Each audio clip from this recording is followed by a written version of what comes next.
Hello students, मैं हूं मुकेश सिंह और आज का टॉपिक हम लोग का है रिकम्बिनेंट डीएनए टेक्नोलॉजी। तो इस चैप्टर के विषय में तो आप लोगों ने काफ़ी कुछ सुना होगा या बिल्कुल नहीं सुना होगा। अगर जिन लोगों ने सुना हुआ है तो उन्हें बहुत सारा आइडिया होगा कि हम क्या बात करने जा रहे हैं। और इस टॉपिक से किसी भी एग्ज़ाम में, चाहे वो यूपीएससी हो, चाहे स्टेट पीसीएस हो, या आप किसी भी एग्ज़ाम में बैठते हो और अगर सवाल आ जाए और अगर इस पूरे टॉपिक पे कॉन्सेप्ट नहीं है, तो तय मान लो कि सवाल गलत होना है, क्योंकि ये टॉपिक कंप्लीट कॉन्सेप्चुअल है ये। और इसका एक और नाम भी तो है, जेनेटिक इंजीनियरिंग। इसे हम लोग जेनेटिक इंजीनियरिंग के नाम से भी तो जानते हैं। तो वैसे में हमें समझना है कि भाई जेनेटिक इंजीनियरिंग होता क्या है। आप जब पढ़ते हो ना कि बायोटेक्नोलॉजी क्या होता है, या आप कहते हो कि जेनेटिक इंजीनियरिंग क्या होता है, या आप कहते हो कि रिकम्बिनेंट डीएनए टेक्नोलॉजी होता क्या है, तो वहाँ पे ज़रूरी ये होगा कि हम ये पहले समझें कि इन वर्ड में क्या डिफरेंस हैं। और ये अगर समझ होगा तो आप इस पूरे टॉपिक को समझ पाओगे। दूसरा, आप लोगों ने नेचर में कई सारे ऐसे चीज़ों को देखा होगा कि भाई आधा शरीर इंसान का है, आधा शरीर हो गया शेर का, और आपने नाम कह दिया नरसिंह अवतार हो गया। आधा शरीर इंसान का है, आधा शरीर मछली का है, आप कहते हो कि मरमेड है ये, है ना। ये विचित्र विचित्र विचित्र प्रकार के लोगों को देखे हो, किसी के 4 हाथ है, किसी के 2 हाथ है, किसी के 2 पैर है, किसी के 4 पैर है। इंसानों की बात मैं कर रहा हूँ। तो ये सारे होते क्या हैं और ये होते क्यों हैं, और क्या ऐसा हम क्रिएट कर सकते हैं या इससे हम बच सकते हैं। आज इस पूरे क्लास में मैं इसी बात को बताने जा रहा हूँ। इस पे जो भी पर्दा है उन पर्दा को हटाऊंगा। तो बिल्कुल बने रहो आप लोग शुरू से अंत तक। पूरे क्लास में बीच बीच में मैं तमाम सवाल पूछने वाला हूँ। हाँ, एक चीज़ और कहूँगा आप लोगों से, अगर आप लोगों ने मेरा पहला कोई भी वीडियो नहीं देखा हुआ है तो आप जा करके वीडियो को ज़रूर देखो। इसलिए भी देखो, देखो बायोटेक्नोलॉजी का जो आत्मा है वो है फंडामेंटल। फंडामेंटल का मतलब हुआ कि जीन क्या होता है, जीनोम क्या होता है, डीएनए क्या है, क्रोमोसोम क्या है, इनके काम क्या हैं, ये कौन किसके अंदर है और किस प्रकार से, ठीक है। तो ये है फंडामेंटल। फंडामेंटल तो बिल्कुल आना चाहिए, अगर नहीं किया है तो पूरा फंडामेंटल क्लास सारे देख लेना वीडियोज। अब दूसरा यहाँ बनता है उसका एप्लीकेशन। ये जो टॉपिक है बिल्कुल एप्लीकेशन वाला पार्ट है, इसलिए तो चलते हैं, स्टार्ट करते हैं। मैं सवाल पूछते हुए जाऊंगा, आप लोगों से उम्मीद है कि आप बिल्कुल सवाल का उत्तर देते हुए जाना। पहला सवाल थे बनता है रिकम्बिनेंट डीएनए टेक्नोलॉजी, मतलब इसका मतलब साफ साफ हुआ ये डीएनए पे आधारित ये टॉपिक है। ये टॉपिक क्या है, ये बिल्कुल डीएनए पे आधारित है। इसमें हम लोग करते क्या है, इसमें हम लोग दो अलग अलग जीव हैं, मान लो जीव ए है और ये जीव बी हो गया। अब जीव एक से अगर हमने कोई डीएनए का हमने टुकड़ा निकाला, मान लो हमने डीएनए हमने इसका पूरा निकाल लिया, और इस पूरे डीएनए में से हम चाहते हैं कि कोई इस, ठीक है, जीव का कोई एक ऐसा लक्षण है जो अपने आप में विलक्षण है। इस जीव का कोई ऐसा लक्षण है जो अपने आप में विलक्षण है, और उस लक्षण को निर्धारित करने वाला, उस लक्षण को निर्धारित करने वाला जो जीन है, वो जीन मान लो डीएनए का इस हिस्सा में मौजूद है। ये एक जीन है जो जीव ए के, ठीक है, जो जीव ए के जीन है ये, जो जीव ए के विलक्षण लक्षणों के लिए जवाबदेह है।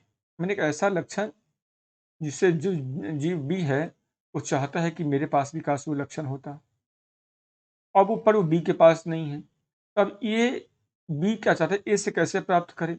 पर भाई उधार तो किसी के शरीर का कोई लक्षण तो ले नहीं सकते हो आप। इसके लिए हम लोग सहारा लेते हैं इस टेक्नोलॉजी का। हम करेंगे क्या, हम एक जीव डीएनए, जब हम ए जीव के डीएनए को जब हम बी जीव के साथ हम जोड़ पाते हैं, और इस प्रकार से जब एक नया कॉम्बिनेशन बनता है, इस प्रकार से ए के डीएनए को जब बी के साथ जोड़ पाते हैं, और ये जो नया कॉम्बिनेशन है, इस कॉम्बिनेशन को हम लोग क्या कहेंगे, रिकम्बिनेंट डीएनए। रिकम्बिनेंट डीएनए याद रखना आप लोग। और ऐसे ही डीएनए के कारण अब बी में भी क्या होगा, वैसा लक्षण आएगा जिसे बी जिस लक्षण के लिए चाह रहा था वो लक्षण भी प्राप्त करना, और बी में भी वो लक्षण आ गया, और इस प्रकार से बी का एक मॉडिफिकेशन हो गया। माने बी का जो डिजायर्ड जो ऑब्जेक्टिव था, बी चाह रहा था कि हमें सर्टेन डिजायर्ड मेरा ऑब्जेक्टिव है, तो ऑब्जेक्टिव बी का फुलफिल हो गया। तो बिल्कुल मतलब जो हमारे पास नहीं है, हम उन लक्षणों को चाहते हैं प्राप्त करना, और इसके लिए भी ये टेक्नोलॉजी सबसे ज़्यादा कारगर टेक्नोलॉजी है। इसलिए पूरे चीज़ों को समझना है आप लोगों को। अब मैं चलता हूँ एक्चुअल टॉपिक पे। पहले हम लोग समझते हैं कि हम लोग आज के इस क्लास में बात क्या क्या करने वाले हैं। पहले हम लोग बात करेंगे भाई आरडीटी क्या है, आरडीटी क्या है। एक तो हम लोग ये देखेंगे व्हाट इज आरडीटी, ठीक है। दूसरा हम लोग यहाँ पे बात करने वाले हैं कि आरडीटी का जो तरीका है, ठीक है ना, आरडीटी का जो प्रोसेस क्रिया विधि है, तो इसका क्रिया विधि मतलब मैकेनिज्म क्या है, मैकेनिज्म ऑफ आरडीटी पे हम लोग बात करेंगे। मैकेनिज्म क्या है। तीसरा हम लोग यहाँ पे बात करेंगे कि आरडीटी के लाभ क्या है, इससे हानि क्या है, मतलब इसके एडवांटेज क्या है, एडवांटेज। और फिर हम लोग बात करेंगे इसका डिसएडवांटेज क्या है।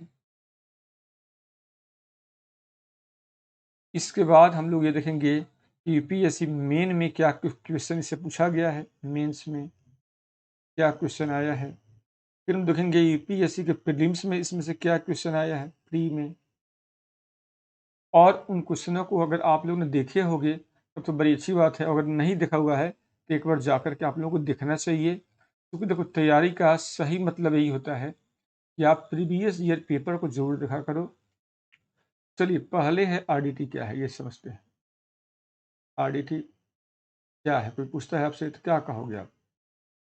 देखो आरडीटी वो प्रोसेस है जिसमें किसी, आप लोग लिख सकते हो जो मैं बोल रहा हूँ, आप लोग चाहो तो उसको लिख सकते हो, ठीक है। आरडीटी एक वो प्रोसेस है जिसमें किसी एक जीव के, समझ रहे बात ना, जिसमें किसी एक जीव के, जीव मान लो ए है, उसके डीएनए के खंड को, उसके डीएनए को खंड को किसी, ठीक है, निकाल करके किसी वाहक के सहारे, किसी वाहक के सहारे, ठीक है ना, किसी बी जीव में प्रवेश कराकर, जीव बी में प्रवेश कराकर, किसी भी जीव बी में प्रवेश कराकर, ठीक है ना, मन वांछित लक्षणों का प्राप्ति करना, ठीक है, इच्छित लक्षणों का प्राप्ति करना। इसका ये है भाई इच्छित लक्षणों का प्राप्ति करना।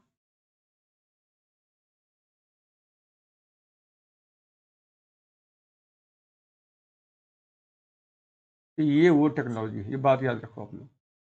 जीव ए से डीएनए के खंड को प्राप्त करके वाहक में के सहारे बी जीव में प्रवेश करा करके, ठीक है, और बी जीव में जो इच्छित लक्षण था उसी को प्राप्ति करना क्या कहलाता है, रिकम्बिनेंट डीएनए टेक्नोलॉजी। इसका नाम रिकम्बिनेंट क्यों है, रिकम्बिनेंट इसलिए है कि यहाँ पे हम लोग एक जीव के डीएनए को दूसरे जीव के डीएनए के साथ जोड़ने का काम करते हैं, इसलिए इसे हम लोग कहते हैं रिकॉम्बिनेंट। ये बातें अगर समझ में आ गई होगी तो आगे मैं देखता हूं कि जब आप, अब क्वेश्चन यहां बनता है इस परिभाषा पे कि क्या किसी भी जीव को एनी ऑर्गेनिज्म, ठीक है ना, किसी भी जीव को किसी भी जीव में जोड़ सकते हैं, एनी ऑर्गेनिज्म को किसी अदर ऑर्गेनिज्म में जोड़ सकते हैं। मतलब क्या किसी प्लांट के जीन को एनिमल में जोड़ सकते हैं, क्या किसी बैक्टीरिया का जीन को प्लांट में जोड़ सकते हैं, क्या किसी एनिमल के जीन को एनिमल में जोड़ सकते हैं, क्या किसी बैक्टीरिया के जीन को दूसरे बैक्टीरिया में जोड़ सकते हैं, या किसी दूसरे प्लांट के जीन को प्लांट में जोड़ सकते हैं। तमाम तरह का यहाँ पे सवाल उठता होगा, और ये क्वेश्चन है जो यूपीएससी में पूछ चुका है। ठीक है, ये क्वेश्चन पूछा हुआ है कि भाई किसका जोड़ सकते हैं और किसका नहीं जोड़ सकते हैं। ये तो साफ कहता है, ठीक है, कि आप किसी एक जीव के डीएनए के खंड को प्राप्त करके वाहक के माध्यम से किसी दूसरे जीव बी में डाल करके इच्छित लक्षणों की जब प्राप्ति करते हो, उस तकनीक को हम लोग कहते हैं रिकम्बिनेंट डीएनए टेक्नोलॉजी। उस तकनीक को हम लोग कहते हैं आनुवांशिक इंजीनियरिंग। और यही तकनीक है बेसिकली मूलभूत बायोटेक्नोलॉजी। और इसीलिए इस तकनीक को बायोटेक्नोलॉजी का आत्मा कहा जाता है। ये बात आप लोगों को समझना है कि बायोटेक्नोलॉजी को हम लोग आत्मा क्यों कहते हैं। इसीलिए कहते हैं कि इसमें हम लोग दो अलग अलग जीवों को जोड़ते हैं। अब क्वेश्चन है, क्या हम किसी भी एक जीव ए है उसका किसी भी जीव बी में हम डाल सकते हैं? Yes, no. सवाल ये है, देखो जहाँ तक बात है प्लांट का एनिमल में, किसी प्लांट को हम एनिमल में जोड़ पाए हैं, अभी हम इसमें सफल नहीं हो पाए। पहली बात समझ ली। बैक्टीरिया है ये, जीवाणु की बात कर रहा हूँ। बैक्टीरिया को प्लांट में जोड़ पाए, बिल्कुल जोड़ पाए हैं। इसका एग्जाम्पल ही पता होगा आप लोगों को, बीटी कॉटन है ना। जो भी बीटी वेराइटी है, बीटी वेराइटी सारी इसमें आ जाएगा। चाहे वो बीटी कपास हो, चाहे वो बीटी बैगन हो, चाहे बीटी टमाटर हो, है ना, चाहे बीटी गाजर हो। इस सब के सब क्या है, इसमें बैक्टीरिया के जीन को ही प्लांट में हमने जोड़ा हुआ है। इसके ये तो हुआ है सब। क्या एनिमल्स को एनिमल में जोड़ते हैं? तो बिल्कुल जोड़ सकते हैं। जितने भी ट्रांसजेनिक वेराइटी है एनिमल्स का, चाहे ट्रांसजेनिक फिश हो, ट्रांसजेनिक माइस हो, ट्रांसजेनिक, ठीक है, मोर देन 100 स्पीशीज ट्रांसजेनिक। तो ये क्या कर सकते हैं? तो बिल्कुल कर सकते हैं, और ये हम कर भी रहे हैं और इसमें हम सफल भी हुए हैं। तो मतलब हम यहाँ भी सफल रहे हैं। तो ये हो गया ट्रांसजेनिक वेराइटी, ठीक है। क्या हम बैक्टीरिया को बैक्टीरिया में कर सकते हैं? तो देखो, सिमिलर स्पीसीज है तो वहाँ पे बहुत ही आसान हो जाता है, हम बिल्कुल कर सकते हैं, ठीक है।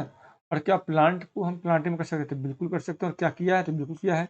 एग्जाम्पल कुछ है तो बिल्कुल है। क्या है एग्जाम्पल? तो जीएम, आप जितने भी वेराइटी बोलते हैं जीएम अनाज का, जीएम क्रॉप आप बोलते हो ना, या आप बोलते हैं ना गोल्डन राइस, गोल्डन राइस, तो जीएम क्रॉप या गोल्डन राइस, ये तमाम इसी के तो एग्जाम्पल है। तो यहाँ पे कुछ बातें क्लियर हो गया होगा आप लोगों को कि हमने अब तक क्या सीखा है कि साइंस एक अपना सर्टेन लिमिटेशन होता है, इसमें से एक दायरे तक ये पहुँच चुका है।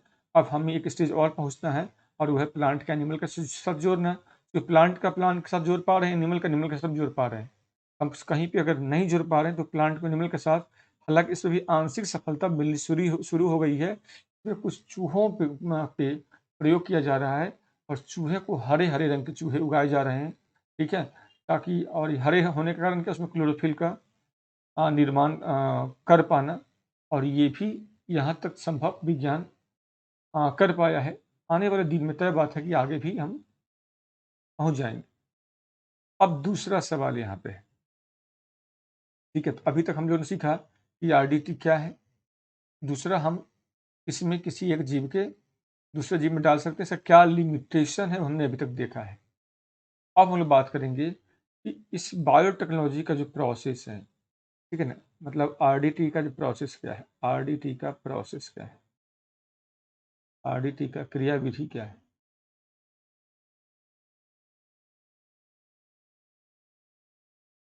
ठीक है, तो आप लोग उसको देख लेना थोड़ा सा।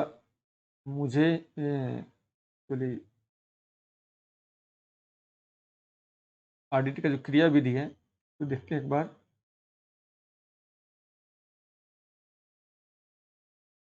अरे मैं इंग्लिश में लिख दे रहा हूँ, आप लोग अपना देख लेना।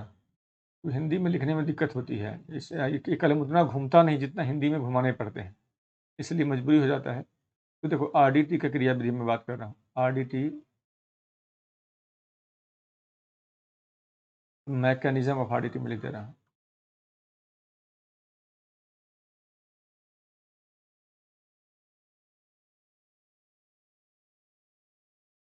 देखो, आरडीटी का जहाँ तक बात रही मैकेनिज्म का, तो ये थोड़ा सा इसको समझना हम लोगों को है, और बड़े आराम से समझना है।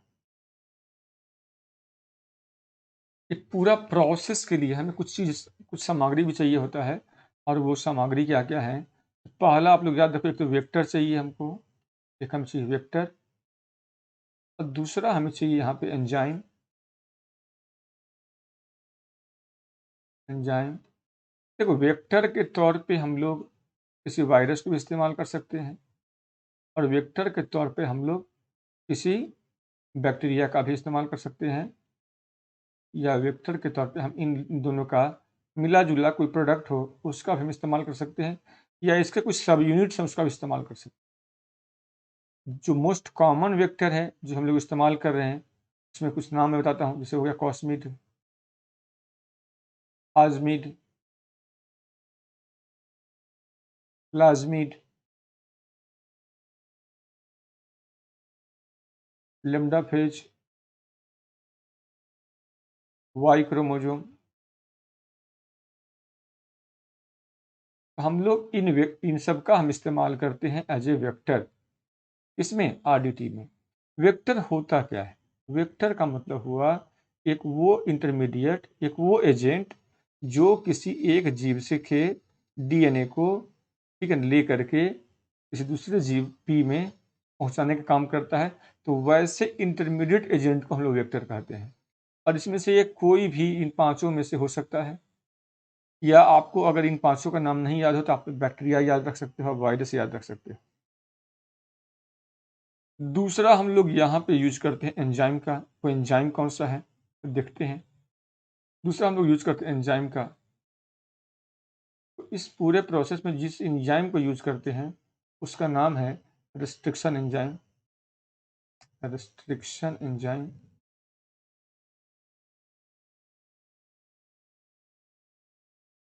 और इसमें भी हम लोग स्पेशल कई सारे वेराइटी है रिस्ट्रिक्शन के, तो हम लोग यहाँ पे जो यूज करते हैं उसको हम बोलते हैं रिस्ट्रिक्शन इंडोन्यूक्लियेज।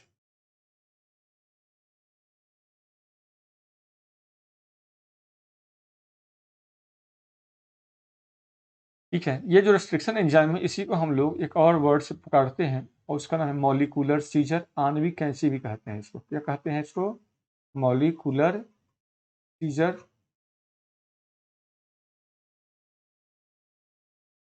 इसको रेस्ट्रिक्शन एंजाइम को या रेस्ट्रिक्शन इंडोन्यूक्लियस को कहते हैं। क्यों कहते हैं ऐसा? क्योंकि ये जो एंजाइम है ये डीएनए को काटने का काम करता है।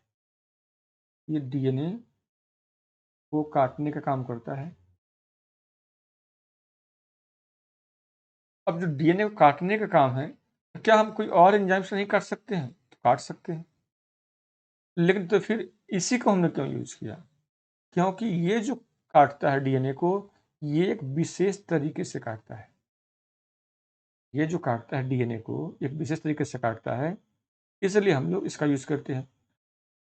ठीक है, मतलब it makes a cut in a specific manner. It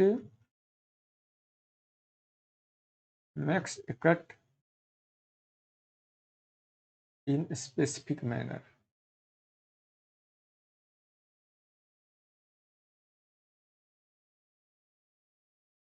जैसे आप कई दफा, आप एक गन्ना ले लो, सिंपल सा एक गन्ना ले लो, और गन्ना को सीधा काटोगे तो गन्ना दो भाग में बट गया। आप गन्ना को सीधा काटोगे तो गन्ना क्या हुआ, दो भाग में बट गया। ये सीधा सीधा आपने गरासा उठाया और काट डाला, तो ये क्या हुआ, गरासा के कारण आपने जो यहाँ पे यूज किया, ये सिंपली क्या हुआ, दो भाग में ये ठीक है, गरासा से दो भाग में ये बट गया। एक गन्ना का टुकड़ा ये हो गया, एक गन्ना का टुकड़ा ये हो गया। तो ये जो कट है ये ब्लंट कट है प्रकार का। लेकिन अगर आप काटो ऐसा कि आधा ही गन्ना कटे ऐसे, ठीक है, और दूसरे साइड में गन्ना इस प्रकार से रह जाए,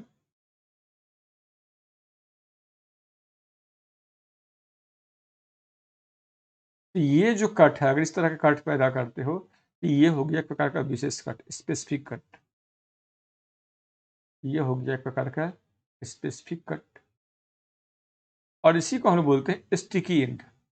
स्टिकी एंड। और इस इन के कारण अब क्या हो, इस दोनों जो टुकड़ा है इसको पकड़ करके अगर आप अंगुलियों के ऊपर ऐसे टिकाते हो तो टिक जाएगा ये। पर पहले वाले को अगर आप चाहते हो टिकाना है ऐसे, तो शायद टिक तो रहा है पर वो स्लिप कर सकता है यहाँ पे। पर ये यहाँ पे चूंकि कट है, एक प्रकार का गैप है, तो ये यहाँ पे टिकेगा। और इस प्रकार से ये जब रिकम्बाइन कराएंगे तो उस टाइम में ये काफ़ी मददगार साबित होगा। इसलिए हम लोग रिस्ट्रिक्शन इंडोन्यूक्लियस का यूज करते हैं। ठीक है, सवाल पूछ सकता है आप लोगों को डीएनए को काटने के लिए रिकम्बिनेंट डीएनए टेक्नोलॉजी में किस एंजाइम का यूज करते हैं। नाम याद रखना आप लोग, रिस्ट्रिक्शन एंजाइम का। क्यों करते हैं? क्योंकि ये विशेष तरीके से काटने का काम करता है। इसे हम लोग एक और नाम से जानते हो, नाम क्या है? तो आणविक कैंची, मॉलिक्यूलर सीजर। और आणविक कैंची क्यों कहते हैं? तो डीएनए तो एक अपने आप में अणु ही तो है। डीएनए क्या एक मैक्रो मॉलिक्यूल है, बड़ा अणु ही तो है। और ऐसी इस डीएनए का स्तर पे जो काटने का काम करता है उसे हम लोग कहते हैं मॉलिक्यूलर सीजर। ठीक है, जहां पे आपका सेल नहीं दिखता है, न्यूक्लियस आपको खुले आंख से नहीं दिखता है, डीएनए नहीं, तो डीएनए को देखने का सवाल ही नहीं है। जो डीएनए दिखता नहीं उस डीएनए को काटने वाला कैंची भी उसी के आकार का होना चाहिए ना, इसलिए हम लोग इस स्पेसिफिक कैंची का यूज करते हैं। अब दूसरा यहाँ पे जो एंजाइम है, जो मुख्य एंजाइम है, अब मान लो काट तो दिए, फिर जब जोड़ने की बारी आएगी तो कौन एंजाइम जोड़ने का काम करेगा? तो दूसरा आप लोग यहाँ पे याद रखना है, एक एंजाइम है जो डीएनए को जोड़ने का भी काम करता है, और उस एंजाइम का नाम है डीएनए लाइगेज। डीएनए लाइगेज ये क्या करता है? ये to join the cut fragments of the DNA, is used to join the cut fragments of DNA. ये डीएनए के जो कटा हुआ टुकड़ा है, जिसको रिस्ट्रिक्शन इंडोन्यूक्लियस ने काटा था, कटे हुए टुकड़े को जब आगे जरूरत पड़ेगा तो उसे ये जोड़ने का काम करेगा कौन? DNA ligase. ये बात हम लोगों को समझना है, याद रखना है। ठीक है, तो अब तक हम लोगों ने सीखा कि भाई आरडीटी क्या है, इससे हम लोग जेनेटिक इंजीनियरिंग क्यों कहते हैं। ठीक है ना, क्योंकि यहाँ पे आप साफ साफ देख रहे हो कि जीन के स्तर पर, डीएनए के स्तर पर हम लोग कुछ काटने का काम कर रहे हैं, कुछ जोड़ने का काम कर रहे हैं। तो जब काटते हो, जोड़ते हो, तोड़ते हो, बनाते हो, कंस्ट्रक्टिव एक्टिविटी है, डिस्ट्रक्टिव एक्टिविटी है, तो सब काम करके आप कोई चीज़ को पैदा करते हो, that work are called engineering work. और चूंकि यहाँ पे जो इंजीनियरिंग वर्क है वो डीएनए के लेवल पे किया जा रहा है, वो जीन के लेवल पे किया जा रहा है, इसलिए हम लोग उसे क्या कहते हैं? Genetic engineering. अब सवाल है, जेनेटिक इंजीनियरिंग की आवश्यकता हम लोगों को क्यों पड़ी? भाई आवश्यकता की अगर बात है कि what are the need behind, ठीक है, प्लेइंग और वर्किंग एट जीन लेवल, तो भाई सिंपल सा लॉजिक ये समझ लो आप, हमारा जो पॉपुलेशन है ये क्या हो रहा है? ये ज्योमेट्रिक प्रोग्रेशन में बढ़ा है।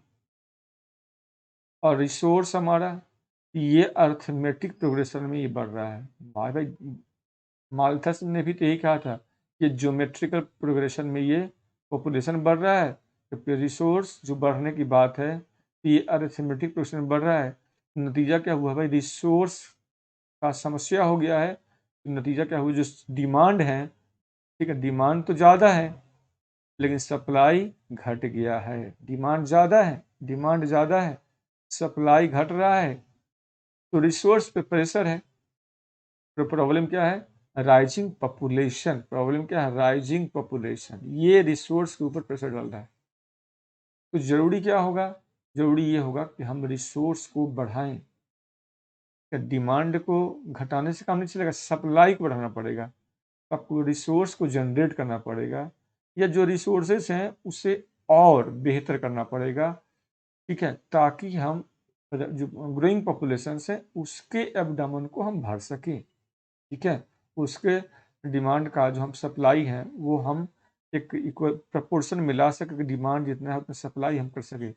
आज सप्लाई घट रहा है, डिमांड बढ़ रहा है, तो टेंशन होगा, तनाव होगा। आज पूरा दुनिया लड़ रहा है, तो लड़ने के पीछे वजह क्या है? सिंपल सा वजह है, संसाधन का जब भी दिक्कत होगा तो लोग आपस में लड़ेंगे ही। संसाधन का दिक्कत होगा तो महंगाई बढ़ेगी ही बढ़ेगी। ये तमाम कारण है। अब हम लोग देखते हैं, तो वही मैं कहा कि रिसोर्स को हम चाहते हैं कि भाई कई कारण से अब रिसोर्स डिप्लीट क्यों हो रहा है? इसके भी कई कारण हैं। एक तो भाई स्वाभाविक कारण क्या है कि भाई नेचर में बदलाव हो रहा है। इन्वायरमेंटल जो पैरामीटर्स हैं, जो टेम्परेचर्स हैं या जो प्रेशर्स हैं या जो भी पैरामीटर हैं, उसमें तो लगातार बदलाव हो रहा है। अब उसके हिसाब से जो जीव अपने में बदलाव कर रहा है वो तो सर्वाइव कर रहा है, जो नहीं कर पा रहा है वो सफ़र कर जा रहा है, वो विलुप्त हो जा रहा है। तो हमें उनको भी संरक्षित करना है जो विलुप्त हो रहा है, या जो क्रिटिकली इंडेंजर्ड कैटेगरी में है, जो वल्नरेबल में है, जो रेयर में है, या जो विलुप्त हो चुका है। हम चाहते हैं उनको भी फिर से इस पृथ्वी पे नए सिरे से अवतरित कर सकें, तो हम इसकी भी तैयारी कर सकते हैं। और इस सबके लिए हम लोग आरडीटी का सहारा लेंगे। या वर्तमान में जो लोग हैं, जो भी जीवित लोग हैं, जो भी वनस्पति है, जो भी अन्य जीव जंतु हैं, उसके साथ जो भी तमाम तरह की दिक्कतें हैं, उसके फिजिकल लेवल जो प्रॉब्लम्स हैं, केमिकल लेवल पर जो प्रॉब्लम्स हैं, उन केमिकल्स को, उन फिजिकल्स को हम इस तकनीक के द्वारा पैदा करके उसके अंदर होने वाले तमाम तरह की गतिविधि को हम क्रियाशील कर सकते हैं, तेज कर सकते हैं। और इस प्रकार से उसका जो वृद्धि है, उसका जो विकास है, उसको हम प्रभावित नहीं होने देंगे। और जब उसका वृद्धि विकास प्रभावित नहीं होगा, तय बात है कि फिर उत्पादन की समस्या में कमी आएगी।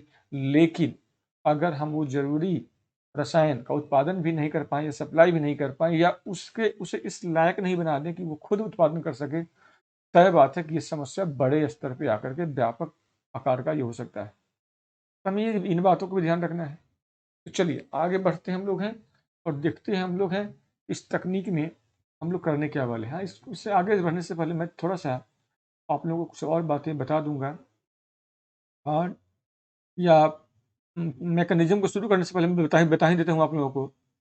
देखो, जो मोस्ट कॉमन जो वेक्टर है, मोस्ट कॉमन जो वेक्टर है यहाँ पे, जिसका कि हम इस तकनीक में यूज करते हैं, वो क्या है समझ लो। सबसे कॉमन है प्लाज्मिड। भाई प्लाज्मिड होता क्या है, आप लोगों ने अगर पढ़ा होगा तो। प्लाज्मिड क्या है, मान लो ये कोई बैक्टीरिया है, ये क्या है, बैक्टीरिया है।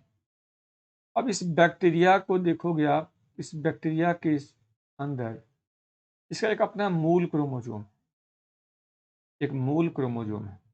और एक इसके अलावा इस बैक्टीरिया के अंदर एक एक्स्ट्रा क्रोमोजोम भी होता है।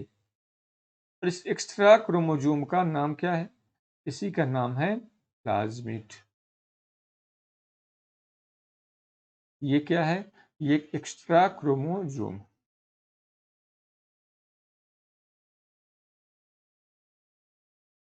या कह सकते हैं ये एक्स्ट्रा डीएनए।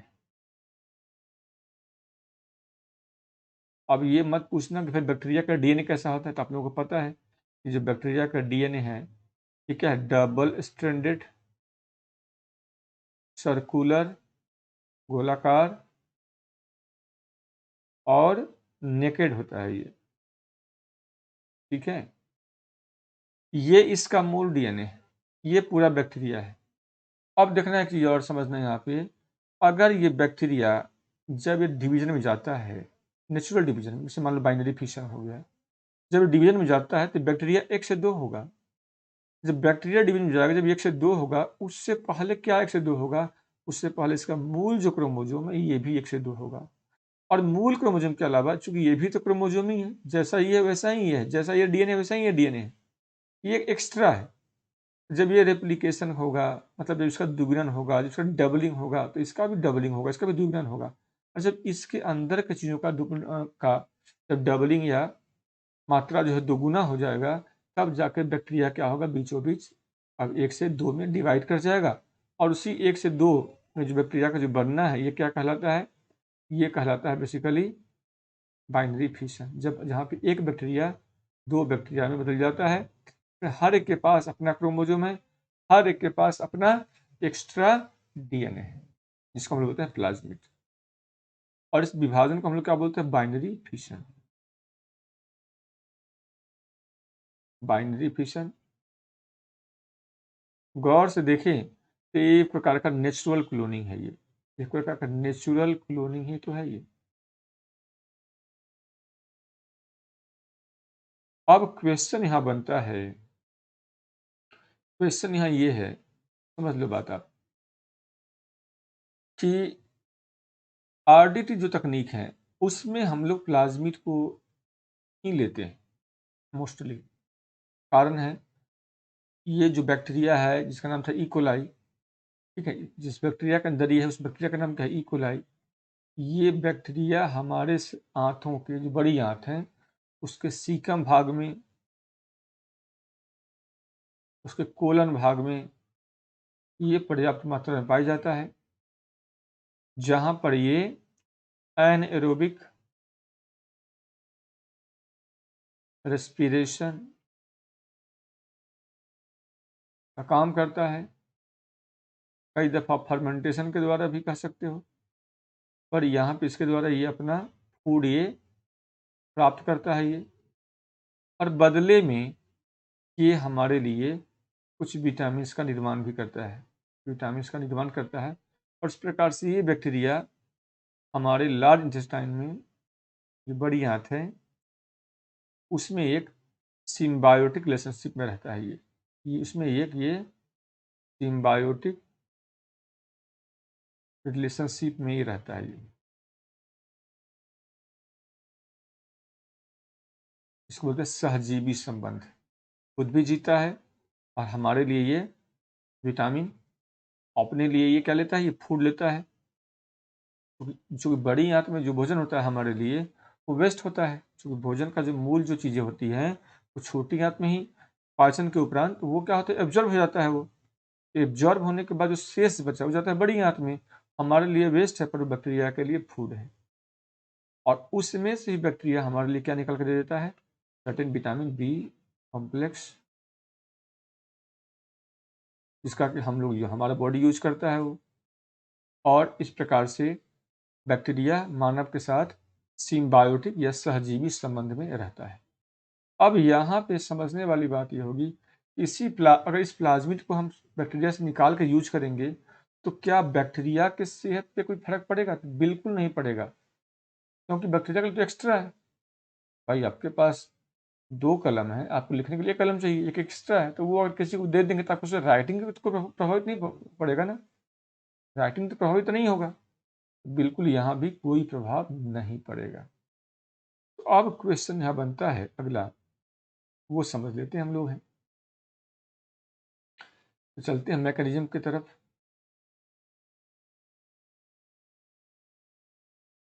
मैकेनिज्म क्या है? देखो, मैकेनिज्म को आप 2 तरीके से समझ सकते हो। अगर सरल भाषा में समझना चाहते हो तो मैं बता चुका हूँ कि जीव ए के डीएनए के खंड को निकाल करके, ठीक है, किसी वेक्टर में डाल करके, और वेक्टर के सहारे से, ठीक है ना, वेक्टर में डाल करके इसे जोड़ करके, और ठीक है ना, इसे हम लोग क्या करेंगे, जी बी में इंट्रोड्यूस कर देंगे, जी बी में इंट्रोड्यूस कर देंगे। अब जी बी से जी बी क्या होगा, डिजायर्ड कैरेक्टर अब शो करेगा ये। एक तो तरीका ये हो गया, सिंपल तरीका समझने के लिए। अगर जिनका बैकग्राउंड साइंस नहीं है तो वो इस तरीके से भी समझ सकते हैं, लेकिन जिनको इच्छा है कि नहीं इसको डिटेल में समझें, प्रॉपर जाएं मैकेनिज्म पे, तो मैं कुछ स्टेप आप लोगों को बताता हूँ। वो स्टेप समझ लीजिए आप लोग। तो वो स्टेप्स क्या क्या है? तो स्टेप्स नंबर 1, सबसे पहला है कि जीव ए से हम लोग क्या करेंगे, हम लोग यहाँ पे डीएनए को प्राप्त करेंगे। प्राप्त करने के बाद दूसरा स्टेप में इस डीएनए को हम लोग, जो पूरा जो डीएनए है जो हमने प्राप्त किया है इससे, जीव ए से, उसको हम लोग रिस्ट्रिक्शन एंजाइम से काटेंगे। दूसरा स्टेप है ये, काटेंगे। तो तीसरा स्टेप में आ जाएंगे। काटने के बाद क्या होगा, ये छोटे छोटे टुकड़े में कट जाएगा, ये छोटे छोटे टुकड़े में कट गया डीएनए। तीसरा जो स्टेप होगा यहाँ पे, वो होगा इसको छानने का काम। इसको बोलते हैं इलेक्ट्रोफोरेसिस। यहाँ पे एक तकनीक है, हम इलेक्ट्रोफोरेसिस, इसका हम लोग यूज करते हैं। और उसके उपरांत क्या होगा, ये छन जाएगा, ये अब यहाँ पे छन जाएगा। छनने के बाद जो हमें यहाँ पे प्राप्त हुआ उत्पाद, उसमें से हमें जीन ऑफ इंटरेस्ट, या जिस जीन में हमारा इंटरेस्ट है उसे पहचान करना है, ठीक है।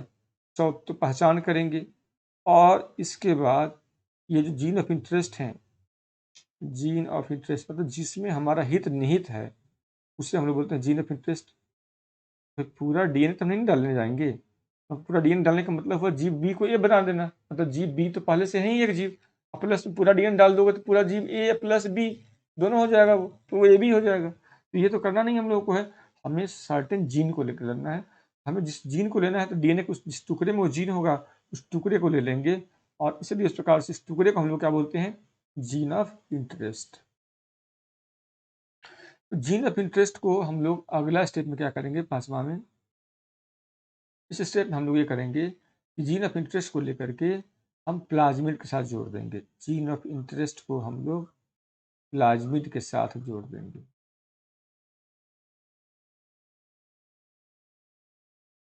अब इसका मतलब प्लाज्मिड जो था वो तो गोलाकार था, तो प्लाज्मिड को भी काटना होगा जोड़ने के लिए। मान लो प्लाज्मिड है तो इसे भी काटना होगा, और इसे भी काटने के लिए हम लोग इसी एंजाइम का यूज करेंगे जिसका यूज हम लोग यहाँ पे इस जीव ए के डीएनए को काटने के लिए कर रहे थे। अब काटने के बाद यहाँ जगह बच जाएगा, जो जगह यहाँ पे बच जा रहा है, मान लो ये जगह यहाँ पे ऐसे बच गया, उसी जगह पर इस वाले जो जीन ऑफ इंटरेस्ट है इसको ले जाकर के हम लोग यहाँ पे जाकर जोड़ेंगे। अब जब अब हम यहाँ पे जाकर जोड़ दिए, अब जुड़ा। अब जुड़ने के बाद इसको अब हम लोग क्या करेंगे, ये जो कहलाया, ये देखो गौर से, ये हो गया बैक्टीरिया का प्लाज्मिड वाला डीएनए, फिर प्लाज्मिड भी तो डीएनए ही है, एक्स्ट्रा डीएनए है, और ये हो गया जीन ऑफ इंटरेस्ट वाला डीएनए। तो दो डीएनए यहाँ पे जुड़ रहा है, इसी को हम बोलते हैं रिकॉम्बिनेंट डीएनए। ये क्या कहलाता है, रिकॉम्बिनेंट डीएनए। अब इस रिकॉम्बिनेंट डीएनए को हम लोग क्या करेंगे, इस डीएनए को जिसमें प्लाज्मिड प्लस वो जो डीएनए था दोनों है, इस डीएनए को हम लोग क्या करेंगे, बैक्टीरिया के अंदर डाल देंगे। अब जरूरी नहीं कि वही बैक्टीरिया हो, कोई और ही बैक्टीरिया हो सकता है, क्योंकि इसका मूल क्रोमोसोम ही है, और ये रिकॉम्बिनेंट ये डीएनए डाल देंगे। और फिर इस बैक्टीरिया को हम लोग क्या करेंगे, न्यूट्रिएंट मीडियम में डाल देंगे, न्यूट्रिएंट मीडियम में डाल देंगे। और इस मीडियम में डालने के बाद अब क्या करेंगे, न्यूट्रिएंट मीडियम में डाल दिया, डालने के बाद अब क्या होगा, डालने के बाद यहाँ पे सबसे जो बड़ा काम होने वाला है, और वो है कि इसका बैक्टीरिया अपना खाना शुरू करेगा, ग्रेजुअली बैक्टीरिया का ग्रोथ होगा, डेवलपमेंट होगा, फिर बैक्टीरिया डिवाइड करेगा, और इस पूरे मीडियम में डालने के बाद बैक्टीरिया का ग्रोथ, डेवलपमेंट और डिवीजन होने में एवरेज लग जाता है 10 से 30 मिनट का टाइम। अगर हम एवरेज मान लो 30 मिनट ही ले ले, 30 मिनट में एक बैक्टीरिया 1 से 2 हो जाता है। ये एक बैक्टीरिया 1 से अब 2 हो गया। अब क्वेश्चन यहाँ पे है कि एक बैक्टीरिया जो 1 से 2 हो रहा है, हो गया, तो ये बताओ 24 घंटे के बाद कितने बैक्टीरिया बनेगा, 24 आवर के बाद कितने बैक्टीरिया बन जाएगा। एक बैक्टीरिया आधे घंटे में एक बार के विभाजन में 1 से 2 होता है, 24 घंटे में ये कितना बैक्टीरिया बदल जाएगा, आधे घंटा में 1 से 2, 1 घंटा में 2 से 4, 24 घंटा में 48, नहीं कितना, 108, नहीं 96, अच्छा 96, नहीं, फिर क्या होगा, yes yes you are thinking right. सोच कर देखो, आधे घंटा में एक बैक्टीरिया 1 से 2 में बट रहा है, 1 घंटा में 2 से 4 में, तो 1.5 घंटा में 4 से 8 में, 2 घंटा में 8 से 16 में, तो 2.5 घंटा में 16 से 32 में, 3 घंटा में 64 में, 24 घंटा आते आते मोर देन 68 मिलियन बैक्टीरिया बन जाएगा। ठीक है, तो याद रखना 24 घंटा के बाद मोर देन 68 मिलियन ये बैक्टीरिया बनेगा। जब 68 मिलियन बैक्टीरिया बना, जरा सोच के देखो, 68 मिलियन जब बैक्टीरिया बना तो उसका मूल मूल जो क्रोमोजोम वो कितना बना होगा?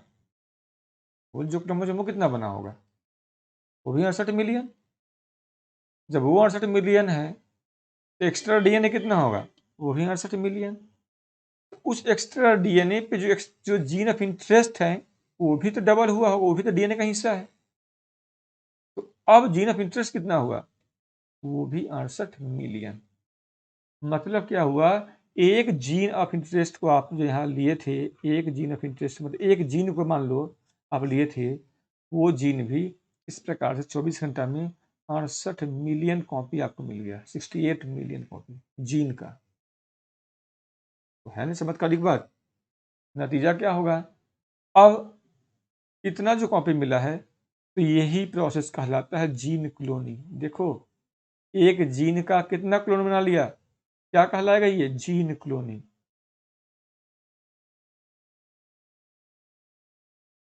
कहलाया।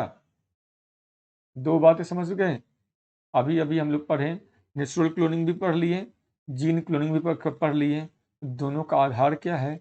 आरडीटी। भाई एक जीन का ही तो कॉपी बना रहे हो ना। ठीक है, बस बेशक सहारा, यहाँ पे हमने सहारा लिया बैक्टीरिया का। क्या ये तरीका है? यस, ये तरीका है, यही तरीका ही जीन क्लोनिंग का, यही तरीका ही है।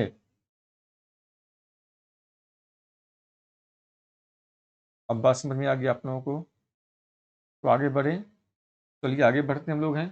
अब जो बात है जो मैं बताने वाला हूँ आप लोगों को, ये जो 68 मिलियन कॉपी बना है, इसको हम लोग क्या करेंगे? इस बैक्टीरिया को हम ट्रांसफर कराएंगे। तो अगले स्टेप में देखते हैं हम लोग हैं। तो लेकिन each copy of gene, each copy of gene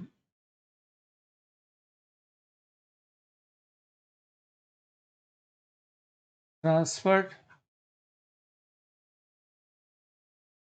in organism B,